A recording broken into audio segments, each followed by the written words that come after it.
Iya. Apa yang terjadi? Selesai saya baca kok saya menangis. Saya bilang, wih, kitab ini hebat sekali ya. Belum pernah saya baca kitab nangis. Tapi ini kitab saya baca kok nangis. Ada apanya? Saya mulai pelajari. Mau jelaskan apa? Memang isinya begitu. Dan itu menarik buat saya.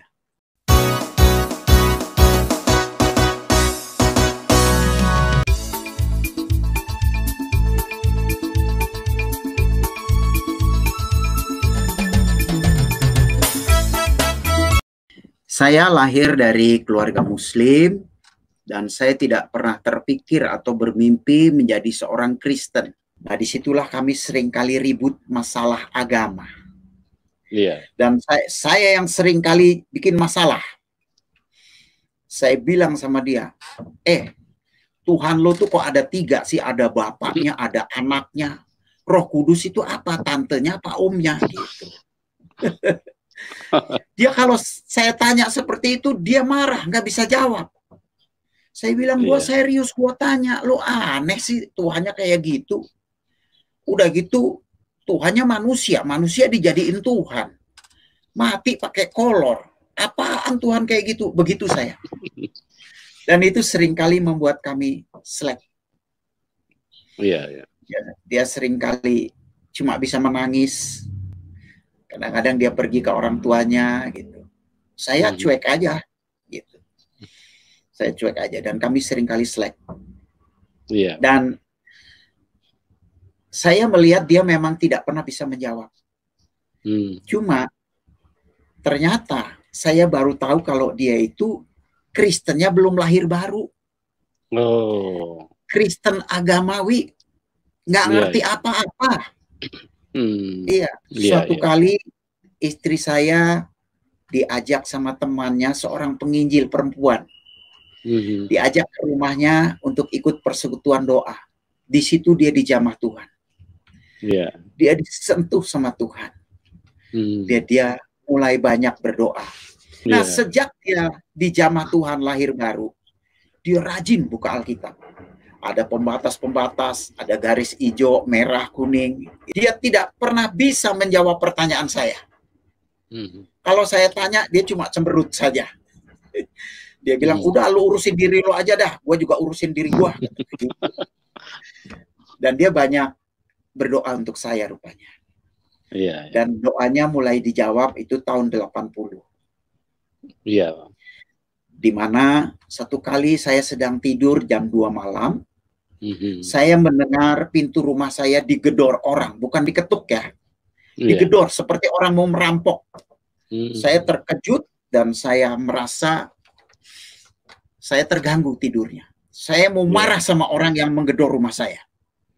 Lalu saya buru-buru ke pintu, saya buka pintu, ternyata tidak ada orang. Saya tengok jalan kiri kanan, sepi, tidak ada orang.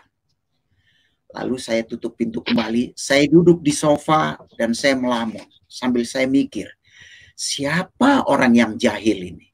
Kok kurang ajar amat, mengganggu orang tidur begitu.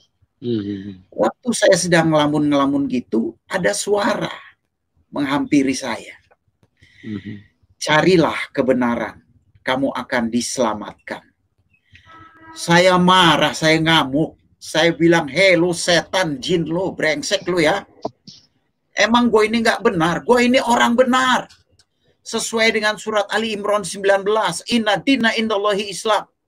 Agama yang diridhoi Allah adalah Islam.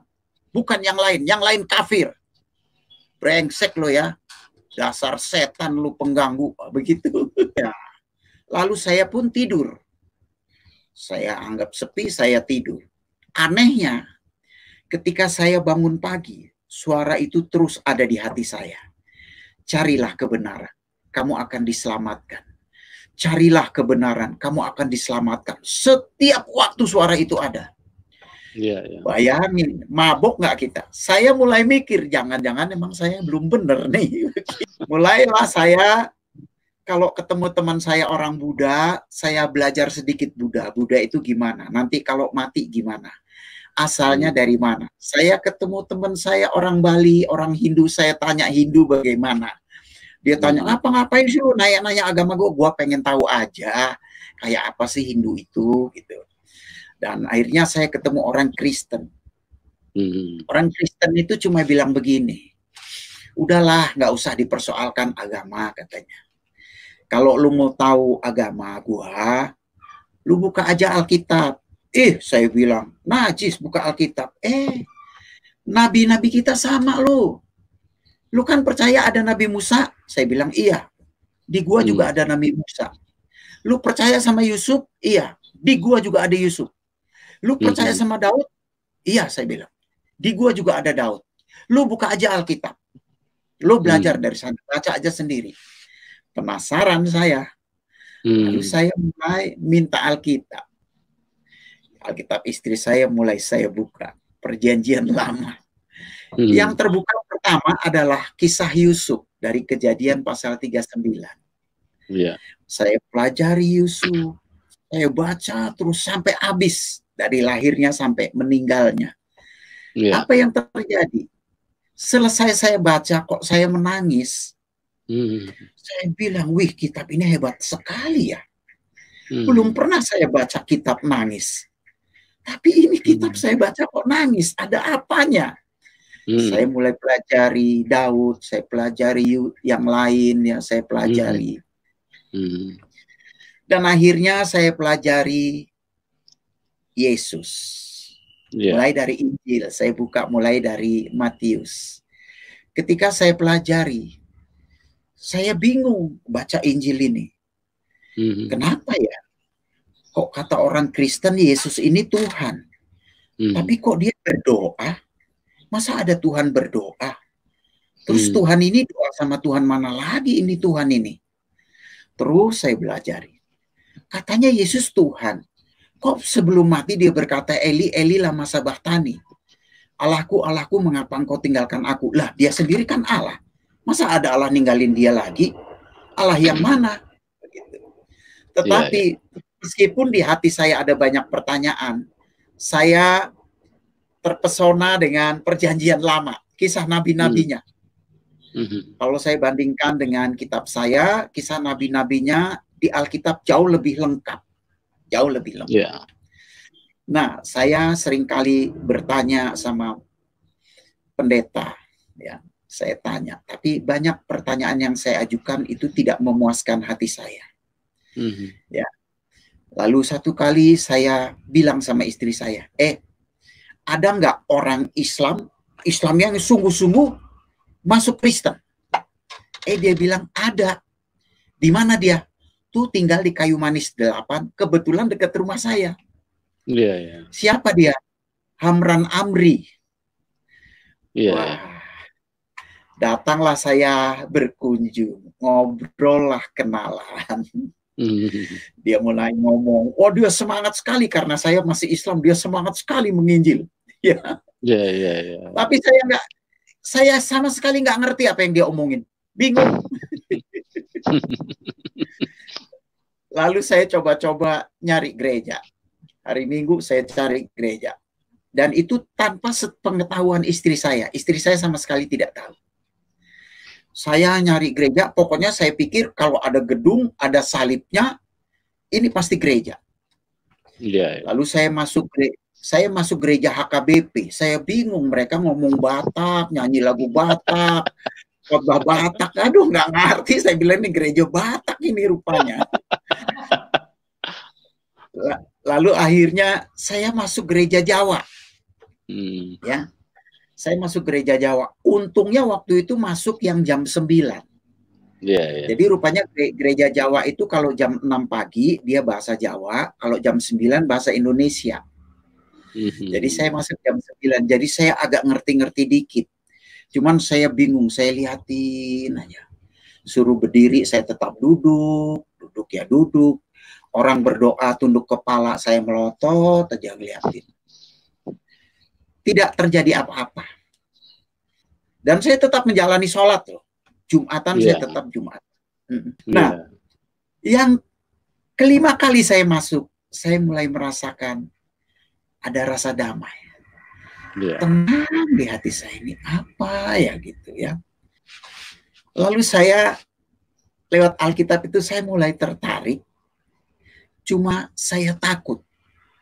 Saya takut kehilangan keluarga saya. Karena saya tahu kalau saya jadi orang Kristen, pasti bapak saya tidak suka, kakek saya tidak suka, ibu saya tidak suka, kakak adik saya pasti tidak suka. Saya tahu itu pasti. Pasti saya akan dibilang kafir, murtad, segala macam. Itu yang membuat saya takut. Akhirnya saya ambil keputusan, ya sholat kadang-kadang, ke gereja ya kalau mau aja, nggak jelas lah. Cuman hati saya percaya sungguh bahwa Tuhan itu ada. Nah, dan ketika satu kali saya harus menyelesaikan 3 lagu di studio Roxy, saya datang ke Roxy di Jalan Cideng Barat itu, saya bawa mobil, dan di mobil itu saya bertanya, Yesus, engkau itu Tuhan apa bukan? Kalau engkau memang benar-benar Tuhan, yakinkan saya. Saya tidak tahu apa yang terjadi pada waktu itu. Saya menangis. Menangis itu menangis gimana ya? Terseduh-seduh. Luar biasa. Sama dengan waktu saya kehilangan ibu saya sangat menangis karena saya sangat sayang dengan dia. Dan waktu saya menangis, saya pinggirin mobil, saya matikan, saya telungkup di setirnya, dan saya dengar suara itu kembali. Akulah Yesus, Tuhan dan Juru Selamat dunia. Kalau kamu tidak percaya, kamu mati, katanya begitu. Jadi saya pikir kalau waktu itu saya tolak dia sebagai Tuhan, nyawa saya dibetot, mati begitu. Betul-betul. Lalu saya bilang, iya Tuhan, saya percaya, saya percaya, saya percaya. Dan apa yang terjadi? Aduh, hidup itu rasanya indah, indah luar biasa. Kalau boleh saya gambarkan, begini gambarannya. Saya seperti ditimpa batu yang besarnya sebesar gedung besar. Bayangin kalau kita ditimpa batu sebesar itu, bisa bergerak nggak? Nggak bisa. Nggak bisa. Iya, tiba-tiba batu itu seperti terangkat dan saya merasakan kelegaan yang luar biasa. Senang, sukacita. Di studio rekaman itu pemain musiknya banyak orang Islam, teman-teman saya. Termasuk Dedi Dores, juga produsernya. Apa yang saya lakukan? Saya ngomong sama mereka. Dad, lu mesti percaya Yesus. Kalau enggak mampus. Yesus itu Tuhan, Dad. Emang sejak kapan lu jadi Kristen? Barusan di mobil. Gua sekarang jadi Kristen. Gua percaya Yesus Tuhan. Itu betul-betul Tuhan. Dan waktu saya lihat wajah istri saya cuma bisa menangis. Dan istri saya terkejut. Disangka saya punya persoalan dalam pekerjaan. Saya dielus-elus, kenapa Pak kok nangis? Ya, kenapa Pak? Saya cuma bisa bilang begini, aku sekarang percaya bahwa Yesus Kristus itu adalah Tuhan. Terima kasih Tuhan, terima kasih.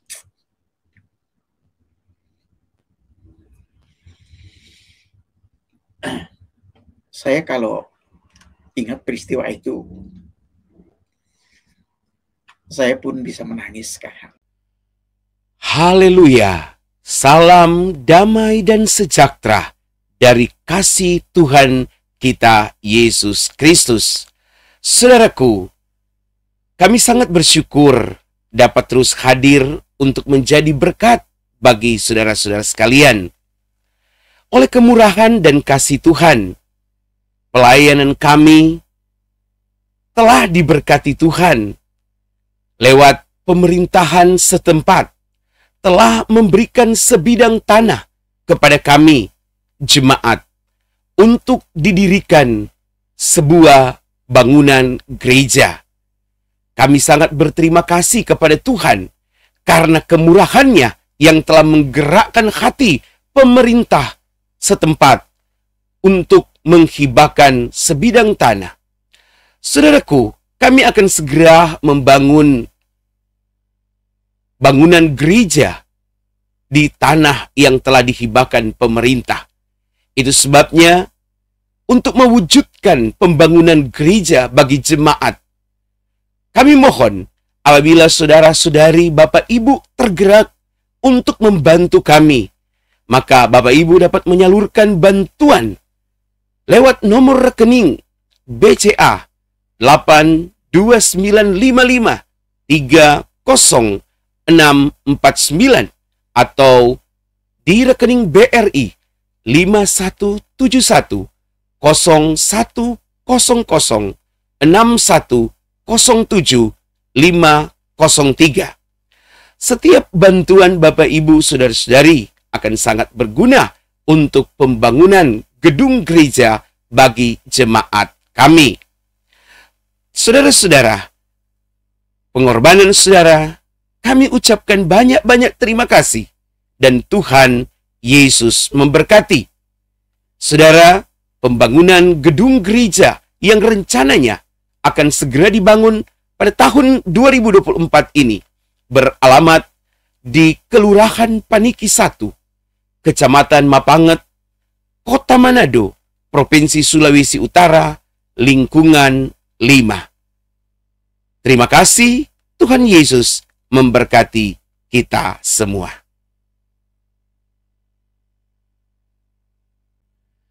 Sungguh tak terselami rancangan-rancangan Tuhan dalam hidup manusia.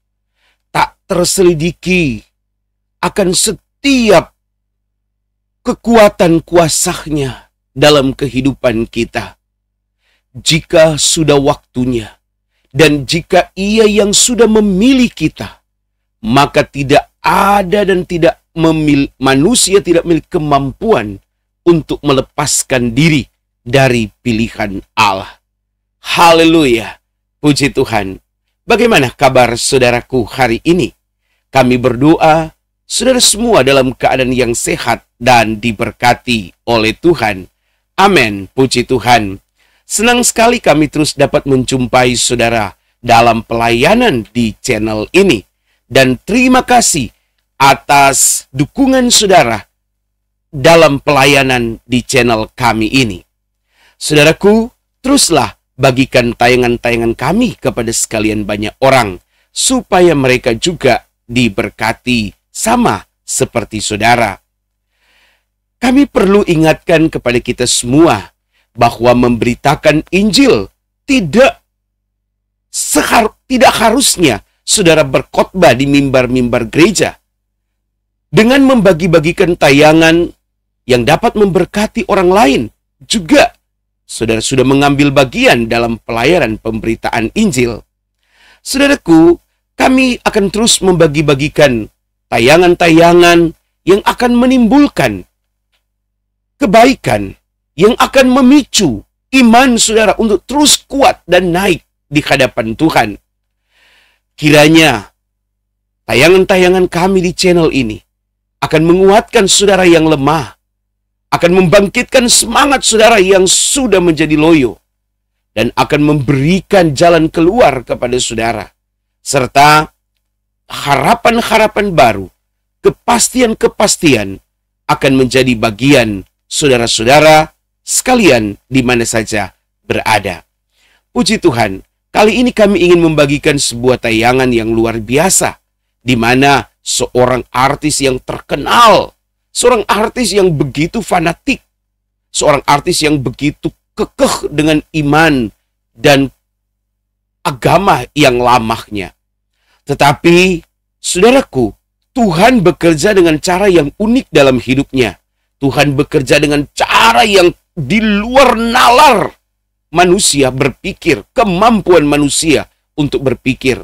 Bagaimana Tuhan bisa memanggil dia, menyelamatkan dia, seorang yang bukan dipanggil saat dalam kesusahan, tetapi di saat dia mengalami kesuksesan yang besar, memiliki nama yang sangat terkenal, memiliki banyak uang, dan karir yang semakin mentereng. Justru di saat-saat itulah Tuhan memanggil dia untuk percaya kepadanya. Sebuah kisah yang sangat luar biasa dan begitu menarik untuk kita simak. Karena itu, mari sama-sama saksikan tayangan berikut ini. Saya lahir dari keluarga Muslim dan saya tidak pernah terpikir atau bermimpi menjadi seorang Kristen. Ya, cuma memang dari keluarga saya ini, bapak ibu saya itu mengarahkan anak-anaknya untuk menjadi Islam yang baik, tapi dia tidak memaksakan, kecuali kakek saya. Kakek saya agak maksa. Iya, iya. Nah, jadi saya dari kecil itu anehnya dari seluruh keluarga saya, artinya kakak dan adik saya itu paling religius. Iya, Pak. Jadi ya saya belajar ngaji, belajar sendiri, ya pergi ke surau sendiri gitu. Belajar sholat pun nggak diajarin, belajar sendiri. Semuanya lakukan sendiri. Karena saya begitu yakin dari kecil bahwa Tuhan itu ada. Iya. Cuman saya tidak tahu Tuhan yang seperti apa. Yang saya tahu pokoknya saya sebagai orang beragama harus melaksanakan tugas-tugas keagamaan saya, kewajiban keagamaan saya. Cuma sebetulnya saya tidak pernah bermimpi untuk menjadi seorang ustadz atau kiai seperti kakek saya. Iya. Saya cuma pengen jadi orang Islam yang taat saja. Sholat, ngaji, ya sudah tahu ya sudah gitu jalani. Tapi memang karena Tuhan itu taruhkan talenta ya. Tuhan taruhkan talenta di dalam diri saya itu talenta bermain musik. Iya. Saya senang sekali dengan dunia musik. Jadi sejak kelas 5 SD itu saya sudah main band anak-anak gitu. Senang sekali dengan dunia musik. Iya, itu yang saya jalani. Jadi saya nggak pernah terpikir untuk dalam bidang kerohanian. Nah dari kampung itu modal saya adalah saya bermain gitar. Jadi saya dulu senang musik, kepengen sekali bisa main gitar. Tapi apa boleh buat, bapak ibu saya orang yang sangat sederhana. Ya, jadi nggak mungkin dia kasih saya beliin gitar gitu. Cuman satu kali entah dari mana kakak saya itu tiba-tiba bawa gitar ke rumah. Oi, senangnya minta ampun.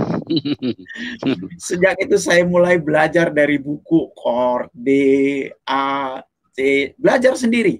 Senang sekali. Sampai tidur-tidur itu belajarnya.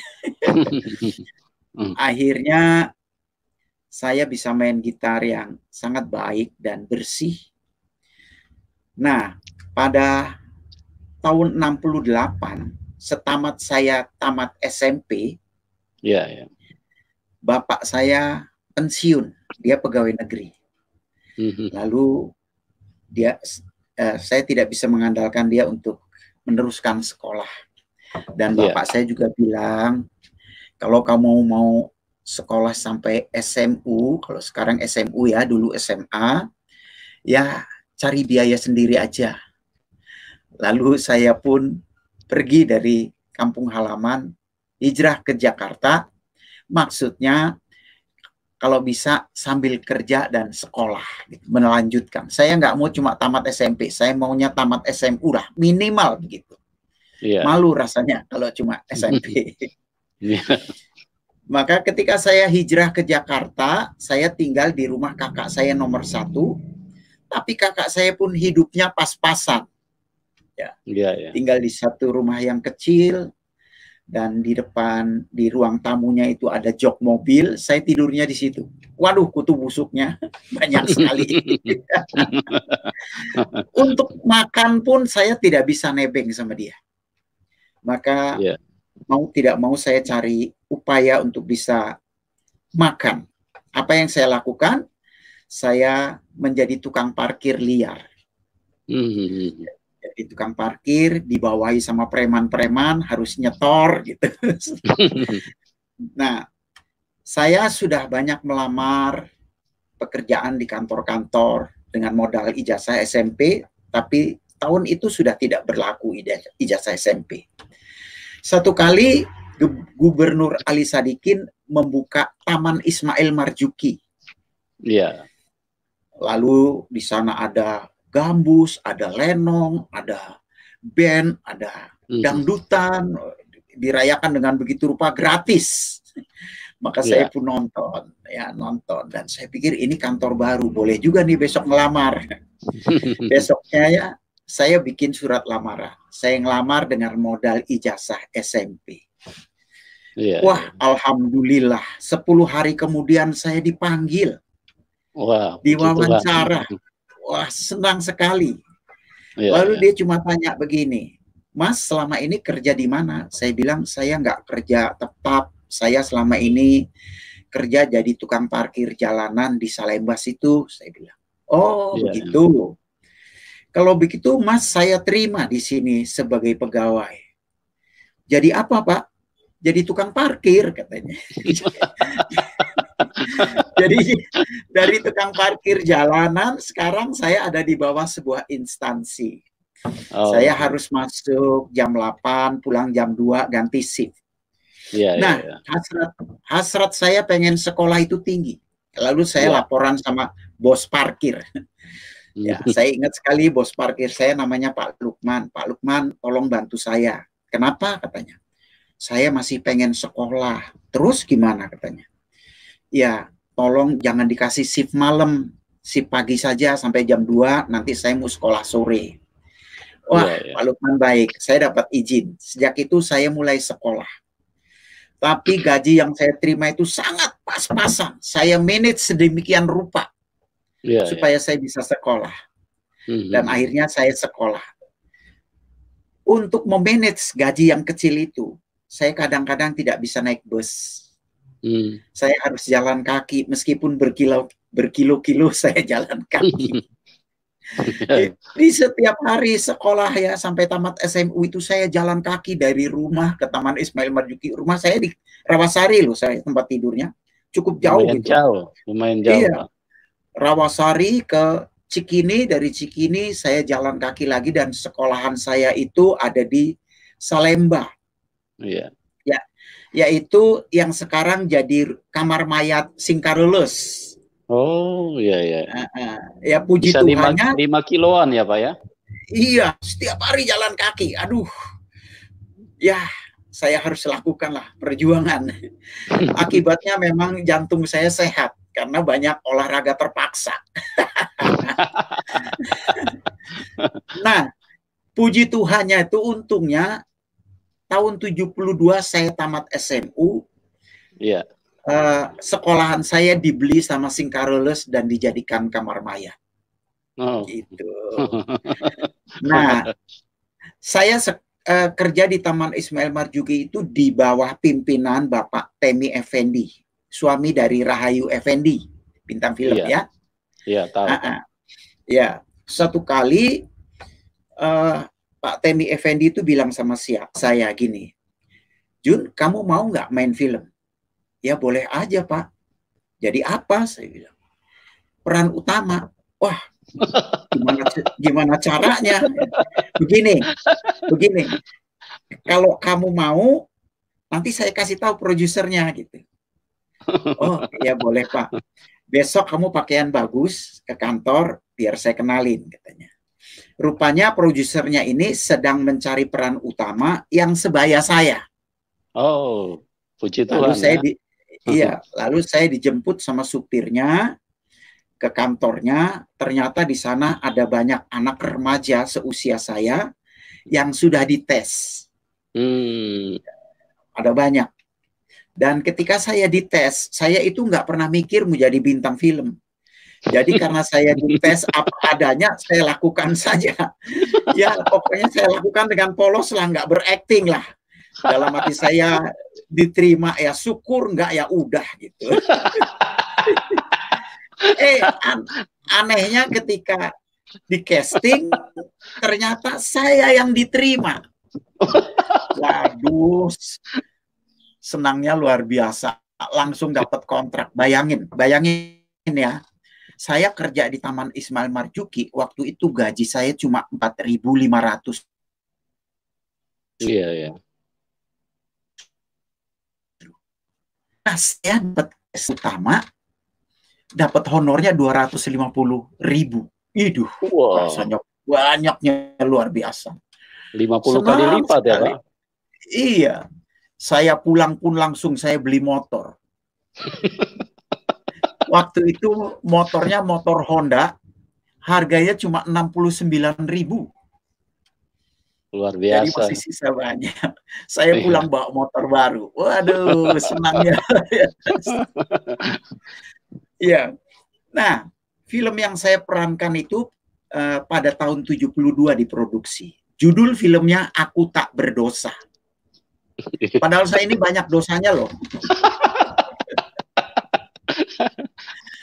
Dan ternyata saya main film itu sukses. Karena saya polos, apa adanya sukses. Sejak itu nama saya tercatat di Parvi sebagai salah satu bintang film. Iya. Mulailah saya diajak untuk main film, dari film ke film, dari film ke film cukup banyak. Dan tahun 77 itu saya betul-betul sukses baik di bidang film maupun di musik. Iya, iya. Tahun 77 saya main film Ali Topan Anak Jalanan. Itu sukses lah seperti yang tadi dikatakan ya. Tahun 77 saya kerja sama Chrisye. Bikin album pertama judulnya Sabda Alam. Lagu yang booming ada 2 lagu di sana, Sabda Alam dan Juwita.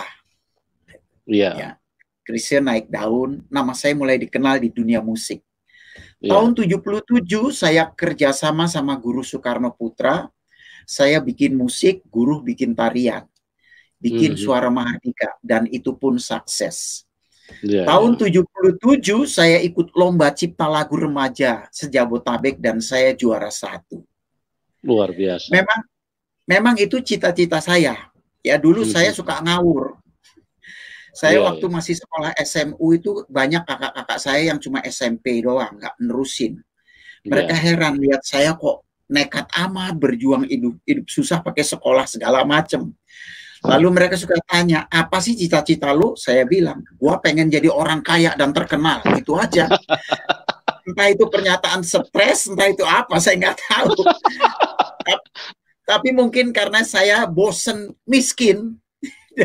Miskin terus, susah terus. Saya cita-cita seperti itu. Lalu kakak saya bilang, emang bisa jadi orang kaya? Iya, siapa tahu ada kesempatan. Entah ada kesempatan nyelundup kayak kesempatan apa, yang penting gue jadi orang kaya. Itu cita-cita saya. Dan tahun 77 itu karena saya sukses dan terkenal, saya betul-betul jadi orang kaya. Masih muda, lajang, namanya terkenal, uangnya banyak, makan di Jakarta, berak di Hong Kong. Nggak pernah lagi cari cewek, tapi dicari cewek. Itulah yang terjadi dalam hidup saya. Singkat kata, setelah saya punya modal, tahun 78 saya menikah. Saya menikah.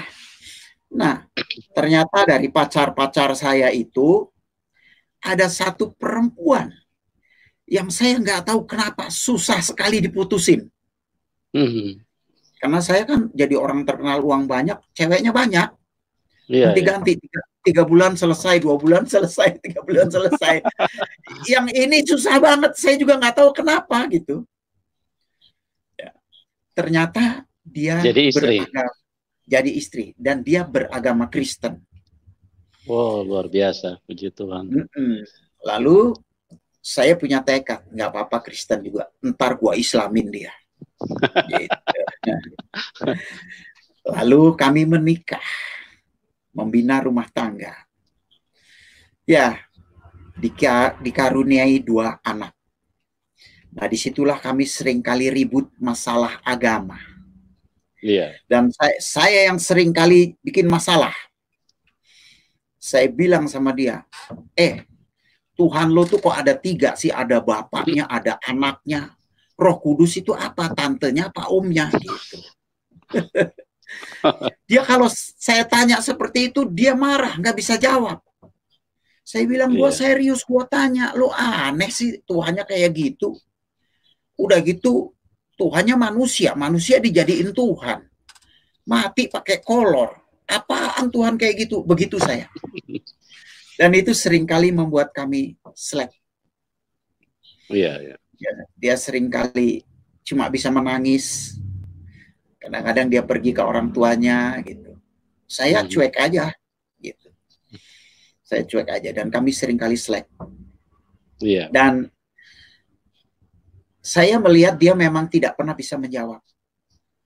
Cuma ternyata saya baru tahu kalau dia itu Kristennya belum lahir baru. Oh. Kristen agamawi, nggak ngerti apa-apa. Iya. Tapi ya Yesus baiklah sama kita. Suatu kali istri saya diajak sama temannya, seorang penginjil perempuan, diajak ke rumahnya untuk ikut persekutuan doa. Di situ dia dijamah Tuhan. Dia disentuh sama Tuhan. Dia mulai banyak berdoa. Kita nikah kan, dia kan bawa Alkitab. Sampai anak gede-gede, Alkitabnya tetap bersih, nggak pernah dibuka, ditaruh di atas lemari. Kalau kotor itu pun karena debu, gitu. Nah, sejak dia dijamah Tuhan lahir baru, dia rajin buka Alkitab. Ada pembatas-pembatas, ada garis hijau, merah, kuning, itu dia. Stabilo. Tapi dia tidak pernah bisa menjawab pertanyaan saya. Kalau saya tanya, dia cuma cemberut saja. Dia bilang, udah lu urusin diri lu aja dah, gue juga urusin diri gue. Dan dia banyak berdoa untuk saya rupanya. Dan doanya mulai dijawab itu tahun 80. Di mana satu kali saya sedang tidur jam 2 malam, saya mendengar pintu rumah saya digedor orang, bukan diketuk ya. Digedor seperti orang mau merampok. Saya terkejut dan saya merasa saya terganggu tidurnya. Saya mau marah sama orang yang menggedor rumah saya. Lalu saya buru-buru ke pintu, saya buka pintu, ternyata tidak ada orang. Saya tengok jalan kiri kanan, sepi, tidak ada orang. Lalu saya tutup pintu kembali, saya duduk di sofa dan saya melamun sambil saya mikir, siapa orang yang jahil ini? Kok kurang ajar amat, mengganggu orang tidur begitu. Waktu saya sedang ngelamun-ngelamun gitu, ada suara menghampiri saya. Carilah kebenaran, kamu akan diselamatkan. Saya marah, saya ngamuk. Saya bilang, hei lu setan, jin lu, brengsek lu ya. Emang gue ini nggak benar, gue ini orang benar. Sesuai dengan surat Ali Imran 19, inna dina indallahi Islam. Agama yang diridhoi Allah adalah Islam, bukan yang lain kafir. Brengsek lo ya, dasar setan lu pengganggu, begitu. Itu audible. Lalu ya Pak? Apa? Iya, audible. Terdengar telinga ya? Iya, oke. Iya. Lalu saya pun tidur. Saya anggap sepi, saya tidur. Anehnya, ketika saya bangun pagi, suara itu terus ada di hati saya. Carilah kebenaran, kamu akan diselamatkan. Carilah kebenaran, kamu akan diselamatkan. Setiap waktu suara itu ada. Bayangin, mabok nggak kita? Saya mulai mikir, jangan-jangan emang saya belum bener nih. Begitu. Mulailah saya, kalau ketemu teman saya orang Buddha, saya belajar sedikit Buddha. Buddha itu gimana? Nanti kalau mati gimana? Asalnya dari mana? Saya ketemu teman saya orang Bali, orang Hindu, saya tanya Hindu bagaimana. Dia tanya, ngapain sih lu nanya-nanya agama gue? Gue pengen tahu aja, kayak apa sih Hindu itu, gitu. Dan akhirnya saya ketemu orang Kristen. Orang Kristen itu cuma bilang begini, udahlah, nggak usah dipersoalkan agama, katanya. Kalau lu mau tahu agama gua, lu buka aja Alkitab. Saya bilang, najis, buka Alkitab. Nabi-nabi kita sama lu. Lu kan percaya ada Nabi Musa? Saya bilang, iya. Di gua juga ada Nabi Musa. Lu percaya sama Yusuf? Iya. Di gua juga ada Yusuf. Lu percaya sama Daud? Iya, saya bilang. Di gua juga ada Daud. Lu buka aja Alkitab. Lu belajar dari sana, baca aja sendiri. Penasaran saya. Lalu saya mulai minta Alkitab. Alkitab istri saya mulai saya buka. Perjanjian lama. Yang terbuka pertama adalah kisah Yusuf dari Kejadian pasal 39. Saya pelajari Yusuf. Saya baca terus sampai habis, dari lahirnya sampai meninggalnya. Apa yang terjadi? Selesai saya baca kok saya menangis. Saya bilang, wih, kitab ini hebat sekali ya. Belum pernah saya baca kitab nangis. Tapi ini kitab saya baca kok nangis. Ada apanya? Saya mulai pelajari Daud, saya pelajari yang lain, ya saya pelajari. Dan akhirnya saya pelajari Yesus. Mulai dari Injil, saya buka mulai dari Matius. Ketika saya pelajari, saya bingung baca Injil ini. Kenapa ya? Kok kata orang Kristen Yesus ini Tuhan? Tapi kok dia berdoa? Masa ada Tuhan berdoa? Terus Tuhan ini doa sama Tuhan mana lagi ini Tuhan ini? Terus saya belajari. Katanya Yesus Tuhan. Kok sebelum mati dia berkata, Eli, Eli lama sabachthani. Allahku, Allahku, mengapa engkau tinggalkan aku? Lah, dia sendiri kan Allah. Masa ada Allah ninggalin dia lagi? Allah yang mana? Begitu. Tetapi meskipun di hati saya ada banyak pertanyaan, saya terpesona dengan perjanjian lama, kisah nabi-nabinya. Kalau saya bandingkan dengan kitab saya, kisah nabi-nabinya di Alkitab jauh lebih lengkap. Jauh lebih lengkap. Nah, saya seringkali bertanya sama pendeta, ya, saya tanya. Tapi banyak pertanyaan yang saya ajukan itu tidak memuaskan hati saya. Ya.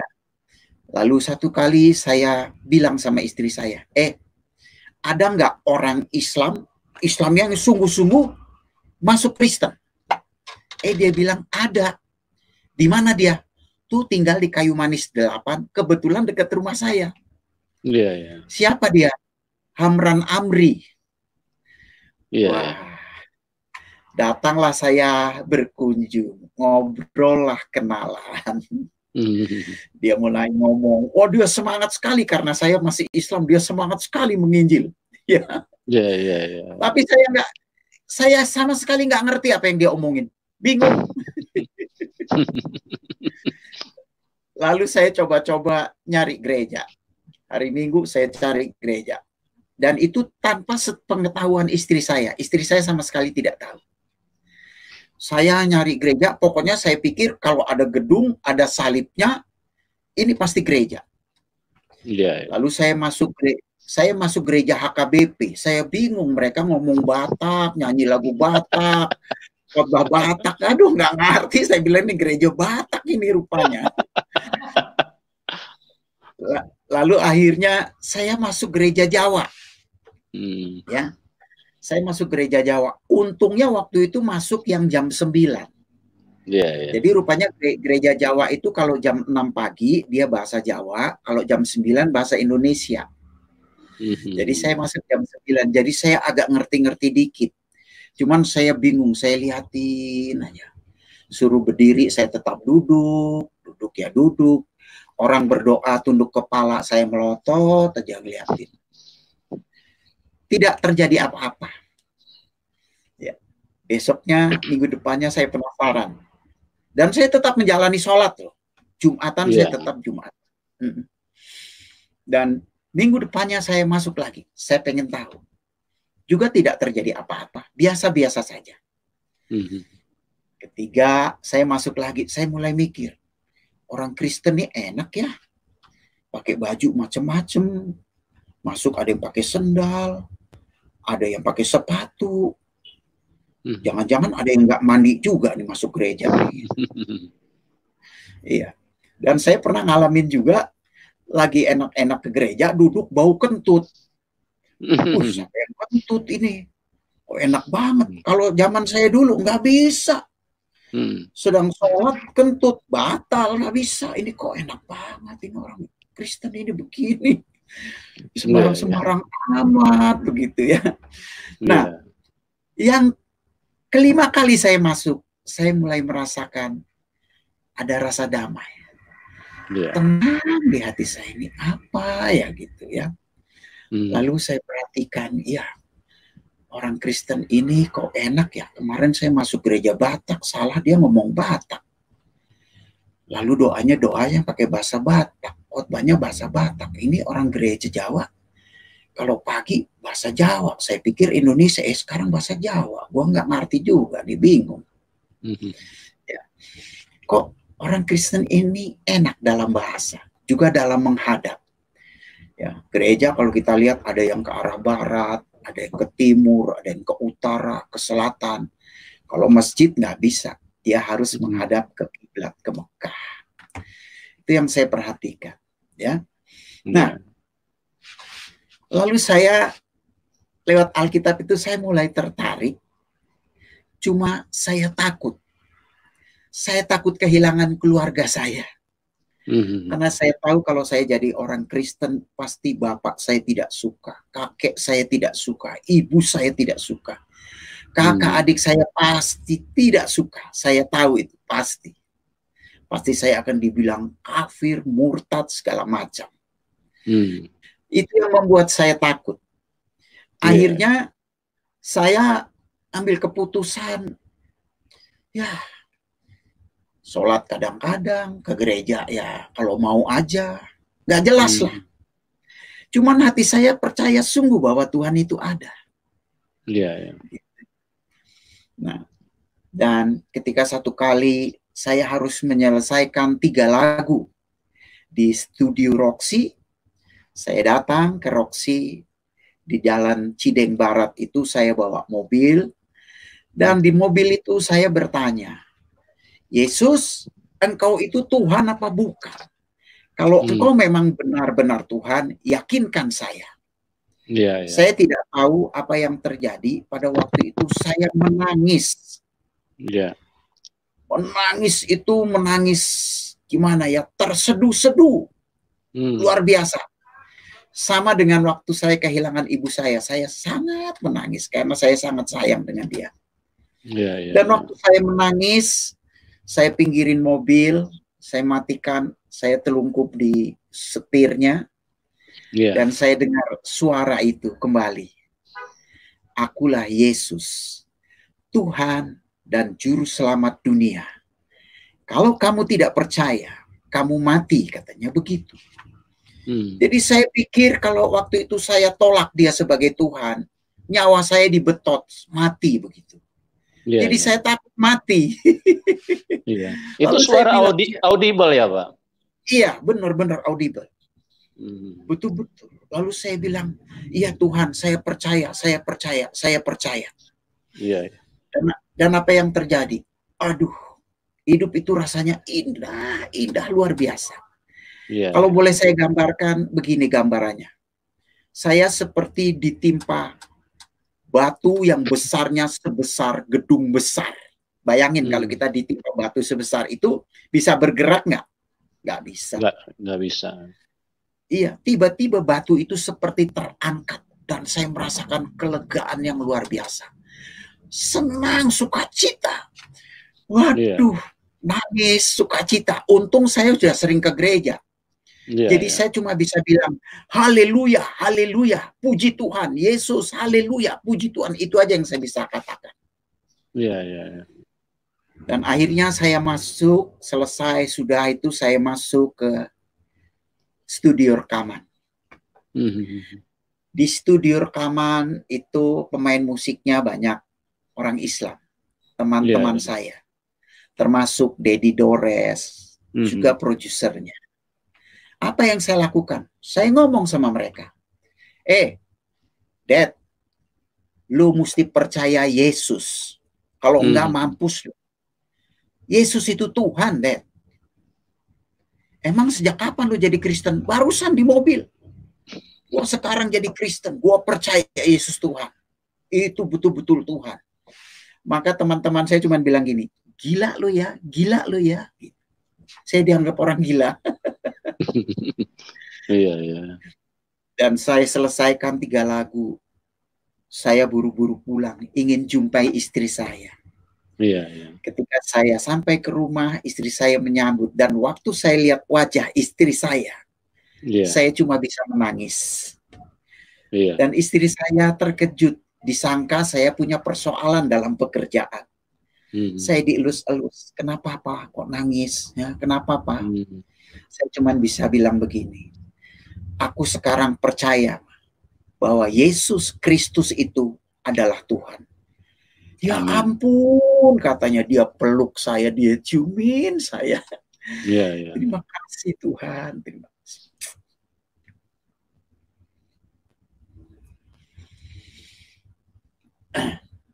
Saya kalau ingat peristiwa itu, saya pun bisa menangis sekarang. Iya. Karena itu kejadian yang sungguh betul terjadi dalam hidup saya. Iya. Maka saya pun percaya kepada Yesus. Iya. Tapi saya juga mulai berpikir. Saya bertanya sama Pak Hamran Amri. Saya bilang, Pak, sekarang saya sudah percaya Yesus Tuhan. Tolong bekali saya. Lalu saya mulai diajar banyak hal. Nah, ada satu hal yang saya renungkan. Begini, agama Samawi itu ada 3. Iya. Yaitu agama Yahudi, Nasrani, dan Islam. Iya. Masing-masing punya pemimpin. Kalau Yahudi itu pemimpinnya adalah Musa. Kalau Nasrani itu pemimpinnya Isa Al-Masih. Kalau Islam itu pemimpinnya Muhammad. Iya. Ketika saya mempelajari Al-Quran, ada hal yang sangat mencengangkan saya. Yang membuat saya semakin percaya bahwa Isa Al-Masih itu adalah kebenaran. Yesus adalah kebenaran. Kenapa? Karena Al-Quran mencatat Nabi yang memiliki kebesaran di dunia dan di akhirat itu adalah Isa Al-Masih, bukan Musa, juga bukan Muhammad. Iya. Yang kedua, lewat surat Ali Imran 45 itu dinyatakan bahwa Isa itu lahir ke dunia bukan karena faktor hubungan laki-laki dan perempuan. Iya. Karena itu dia tidak punya bapak. Tapi dia lahir ke dunia karena firman. Firman Allah. Waktu saya baca Injil, dikatakan dalam Yohanes 1 ayat 1, pada mulanya adalah firman, firman itu bersama-sama dengan Allah, dan firman itu adalah Allah. Amin. Dan ayat 14-nya dikatakan, firman itu menjadi manusia. Jadi artinya di sana sama dengan bahwa Yesus itu adalah Allah yang menjadi manusia. Dia hanya menyandang nama ibu, yaitu Isa Maryama. Dia tidak menyandang nama Bapa. Padahal pada umumnya orang menyandang nama Bapa. Kayak saya, Junaidi Solat. Karena apa? Nama bapak saya Muhammad Solat. Ibu saya namanya Rohati. Saya tidak pernah menyandang nama ibu. Karena saya punya bapak. Tapi Isa Al-Masih hanya menyandang nama ibu karena dia tidak punya bapak. Karena bapaknya itu adalah Allah itu sendiri. Itu yang pertama. Yang kedua, satu-satunya nabi dalam Al-Quran yang lahir, mati, dan bangkit kembali itu cuma Isa Al-Masih. Yang lain mati dan tidak bangkit-bangkit. Baik Musa maupun Muhammad. Wah, itu meneguhkan saya. Amin. Lalu saya pelajari lagi dalam surat Az-Zukhruf ayat yang ke-61 bahwa dikatakan Isa Al-Masih memberitahukan tentang hari kiamat. Janganlah kamu ragu-ragu akan hal ini dan ikutlah karena inilah jalan yang lurus. Berarti Isa Al-Masih itulah jalan yang lurus. Wah, saya semakin memahami. Dan saya putuskan dan saya siap untuk terbuang dari keluarga. Apapun yang terjadi. Iya. Akhirnya bapak saya mendengar bahwa saya jadi Kristen dan saya dipanggil untuk disidang. Dan waktu disidang terjadilah argumentasi. Dan ketika bapak saya tidak bisa menjawab apa yang saya sampaikan, keluarga saya tidak ada yang bisa menjawab, saya diusir dan tidak diakui lagi sebagai anak. Saya dimusuhi sama keluarga saya, semuanya membenci saya. Dan bapak saya tidak mau lagi kenal dengan saya. Tapi puji Tuhan, 7 tahun kemudian dia tiba-tiba datang ke rumah saya. Pagi-pagi dia nongol, saya bilang, Pak, gitu. Saya salam, cium tangan. Saya bilang, ada apa Pak kesini? Dia bilang, saya mau ngomong agama. Lu dulu kan sudah. Waktu Bapak tanya, saya sudah jawab. Iya, saya ini agak bingung sekarang katanya. Bingungnya kenapa gitu? Ya, pokoknya saya agak bingung gimana sih? Kenapa kok Yesus itu disebut Tuhan? Lalu saya sampaikan, kenapa Yesus disebut Tuhan? Di mana ketuhanannya? Yesus itu 100% manusia, 100% Tuhan.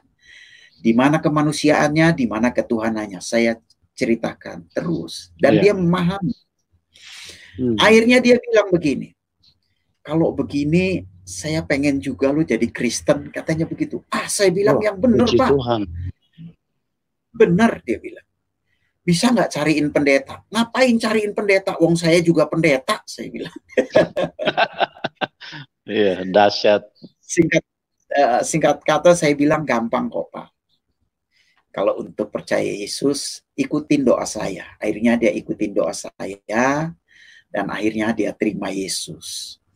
Saya tidak tahu kenapa dia cari-cari saya. Rupanya dia sudah berasa bahwa umurnya pendek.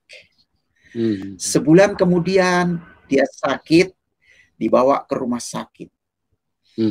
Dan saya tidak boleh besuk. Keluarga saya semua menjaga. Saya tidak boleh mengunjungi. Itu si Junaidi Salat yang kafir dan murtad itu tidak boleh mengunjungi Bapak. Nanti Bapak kita didoakan. Katanya begitu. Ya. Nah, tapi mereka sering kali kasih kabar. Ponakan saya, adik saya suka kasih kabar. Bapak udah meninggal. Ya saya bilang ya innalillahi lah gitu ya. Nanti 15 menit lagi telepon lagi. Bapak hidup lagi katanya gitu. Jadi bapak saya mati ntar 20 menit hidup lagi. Mati setengah jam bangun lagi gitu. Wah, saya ingat bapak saya itu punya pegangan ilmu ya. Punya. Wah, ini yang mesti dilepaskan. Lalu saya berdoa sama Tuhan. Tuhan, izinkan saya bertemu bapak saya. Supaya saya bisa mendoakan dia dan melepaskan pegangannya yang selama ini ada pada dia. Waktu saya berdoa seperti itu, Roh Kudus kasih tahu saya, sekarang kamu pergi ke sana. Lah, ini saya bilang ini belum jam besuk, Tuhan. Pergilah ke sana. Ya, karena Tuhan yang nyuruh saya datang. Wah, saya masuk. Wah, banyak satpam. Biasanya nggak boleh masuk itu. Tapi anehnya waktu saya masuk, satpamnya kayaknya nggak pernah ada yang lihat saya. Saya bisa nyelonong begitu saja. Sampai ke kamar bapak saya. Dan herannya di kamar itu tidak ada satupun keluarga saya yang nungguin. Lalu saya bangunkan bapak saya. Dia bangun. Lalu saya cium pipi kiri kanan.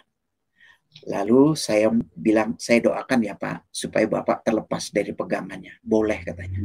Saya tumpang tangan, saya doakan, saya lepaskan dalam nama Yesus. Amin. Dia tidur dan dia tidak bangun lagi sampai sekarang. Dahsyat. Itulah yang terjadi. Iya. Ada juga kakak saya. Kakak saya itu dukun, punya anak 7. Anaknya semua bandel, tukang jual beli narkoba, langganan masuk penjara.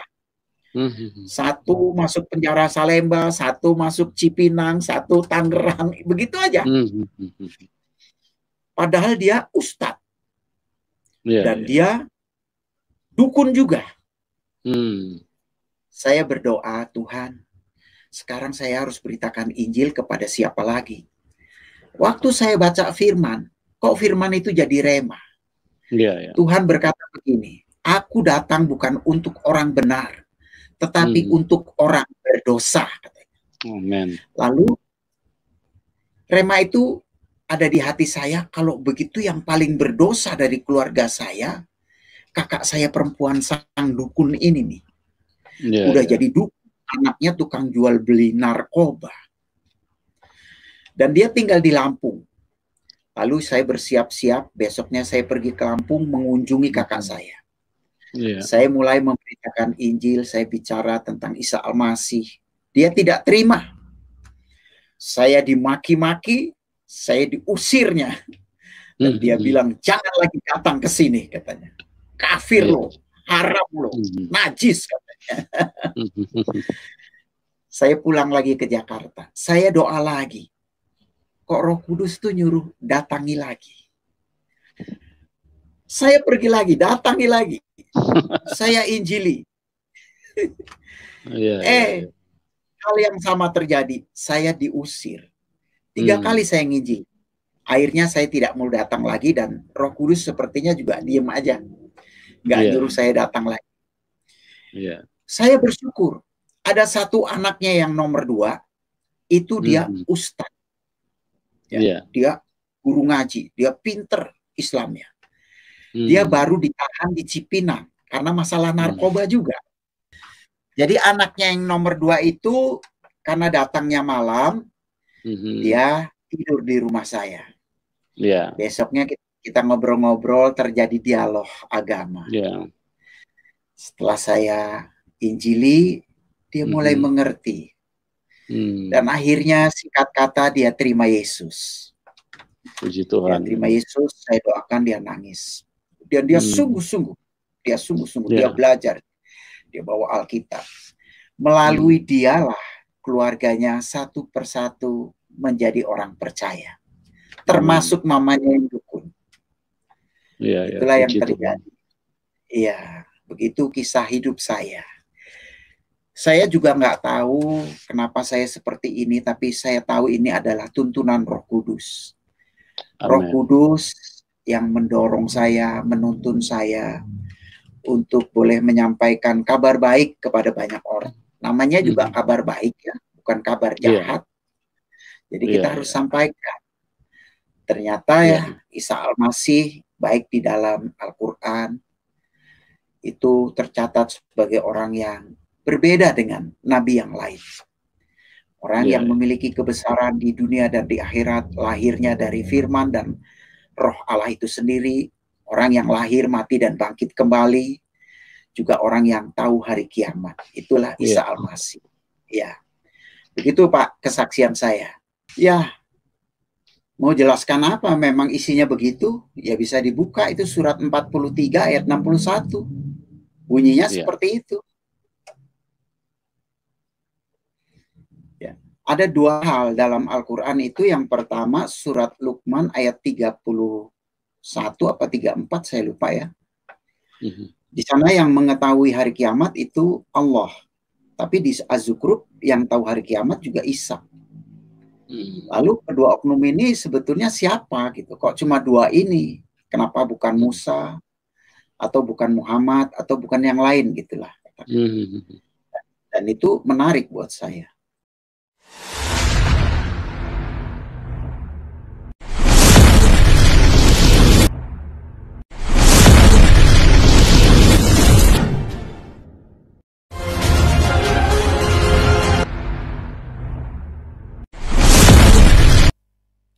Puji Tuhan, Tuhan kiranya memberkati saudara-saudara sekalian.